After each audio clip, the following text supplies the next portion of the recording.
Saat неше болды? Бұл күнделікті естіп жүрген әпуайы сорау сияқлы. Бірақ қалеген уақытта дүнияның әр жерінде уақыт әр түрлі болады. Мысалы, сіздер осы видеоны кешкі уақыт көріп отырған болсаңыз, тап сол уақытта басқа мемлекетте енді таң атып отырған болады.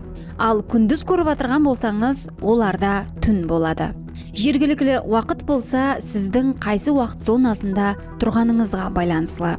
Білесіз бе, күн давамында адамлар орташа 60 мәрте телефон һәм компьютеріндегі саатқа қарайды екен. Бар жоғы саат неше болды екен деп қараған уақыты болса, күн давамында дерлік ярым саатты иелейді. Сезгеніңіздей, бүгінгі санымыз уақыт хақында болады. Яғни алдын адамлар уақытты қалай білген һәм бүгінгі күнде не үшін дүния мемлекеттерінде саат уақытлары әрқилы һәм оларды кім белгілеген?